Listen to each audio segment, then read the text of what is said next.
এক পের মা কে নাম বললেন ত্রিপুরা কোঅপারেটিভ কনজিউমার ফেডারেশনের চেয়ারম্যান টোটন দাস এবং প্রাক্তন বিধায়ক ডক্টর দিলীপ কুমার দাস।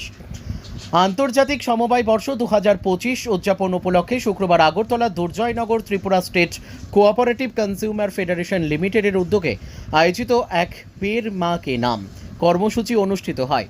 এই অনুষ্ঠানে উপস্থিত ছিলেন ত্রিপুরার যুব বিষয়ক ও ক্রীড়া দপ্তরের মন্ত্রী ডিঙ্কু রায়, ত্রিপুরা কোঅপারেটিভ কনজিউমার ফেডারেশনের চেয়ারম্যান টোটন দাস, প্রাক্তন বিধায়ক ডক্টর দিলীপ কুমার দাস সহ অন্যান্যরা।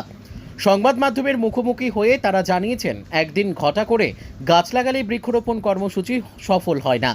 সেই গাছ রক্ষণাবেক্ষণের দায়িত্ব সবাইকে নিতে হবে, তবেই এক পের মা কে নাম কর্মসূচির সার্থকতা আসবে।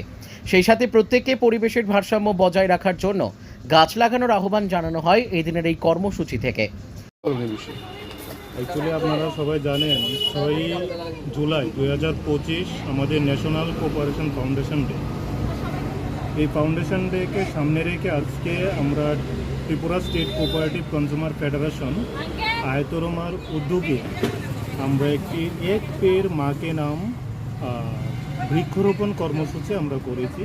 আমাদের এই কার্যক্রমের মধ্যে প্রধান অতিথি ছিলেন আমাদের রাজ্যের জনপ্রিয় মন্ত্রী ডিঙ্কু রায় মহোদয় সহ আরও অন্যান্য নেতৃত্বরা ছিলেন। তো আমাদের উদ্দেশ্য একটাই, যে আমরা বলি না যে একটি গাছ একটি প্রাণ, মানে গাছ যত থাকবে প্রাণ তত বাঁচবে, ভালো থাকবে, সুস্থ থাকবে। ফলে আমরা আজকের এই কার্যক্রমের মধ্য থেকে এইটুকু বার্তা দিতে চাই যে প্রত্যেকটা মানুষ যেন অন্তত একটা করেও গাছ লাগায়। গাছ যদি লাগানো, যত বেশি গাছ লাগানো হবে, তত আমরা আগামী প্রজন্মকে সুরক্ষিত সুস্বাস্থ্য হিসাবে আমরা দেখতে পারবো এবং রাখতে পারবো। এটুকু বার্তা আমাদের এই কার্যক্রমের মধ্য দিয়ে দিতে চাই।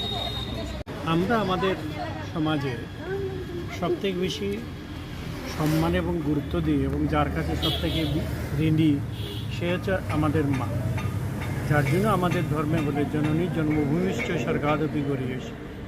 কাজে প্রত্যেকেরই মায়ের জন্য একটা সেন্টিমেন্ট, একটা ইমোশন কাজ করে জন্মদায়িনী। সেই হিসাবে মাকে স্মরণ করে যদি আমরা গাছটা লাগাই প্রতি মুহূর্তে, কারণ আমরা যদি আমাদের নাভিতে হাত দিই তাহলে প্রথমে আমাদের মায়ের সাথে যে আমাদের যে সংযোগটা সেটা আমরা বুঝতে পারি। জন্মের পরে সেই সংযোগটা ছিন্ন করা হয়, তারপরেই আমরা প্রকৃতির কোলে নেমে আসি। এই যে প্রকৃতি এবং গাছ, তাকে যদি আমরা সম্মান করি, সে মায়ের মতো আমাদেরকে বাঁচিয়ে রাখবে। কারণ আমরা জানি গাছ আমাদের অক্সিজেন দেয়। এই যে প্রকৃতির যে ভারসাম্যটা নষ্ট হচ্ছে, বনায়ন যেমন হচ্ছে, পাশাপাশি শিল্পায়নের জন্য আমাদের প্রচুর গাছ কাটতে হচ্ছে। আগরতলা শহরে অনেক গাছ কাটা পড়েছে, তো এটাকে কম্পেনসেট করতে হবে। সেই হিসাবে মোদিজির এই যে ডাক, একটা যুগান্তকারী একটা শব্দ, এক পের মাকে নাম, এটা জাতি ধর্ম বর্ণ সর্বশেষে সারা পৃথিবী জুড়ে মায়ের নামে সবাই এই জিনিসটা যখন উৎসর্গ করবে, তখন এই প্রোগ্রামটা অত্যন্ত ভালোভাবে চলবে। সেই জন্য এক পের মাকে নাম, এই যে রেটরিকটা নিয়ে আসা হয়েছে, এতে প্রত্যেকে সাড়া দিচ্ছে এবং প্রতিটি অনুষ্ঠানে, এবং আমরা বলছি যে জন্মদিনে বা স্কুলের বিভিন্ন উৎসব পালনে গাছ লাগালে পরে প্রকৃতি আবার আমাদেরকে বাঁচিয়ে রাখে। কারণ আমরাই প্রকৃতি আমাদের বাঁচিয়ে রাখে। উষ্ণায়নকে বাঁচাতে গেলে বৃক্ষের প্রচুর প্রয়োজন আছে, অক্সিজেনের দরকার। স্যার, একটা প্রশ্ন, আজকে আমি এই প্রোগ্রামটা বাদ দিয়ে জি ত্রিপুরা থেকে বিক্রম কর্মকারের রিপোর্ট, ক্রাইম প্রেস বেঙ্গল নিউজ।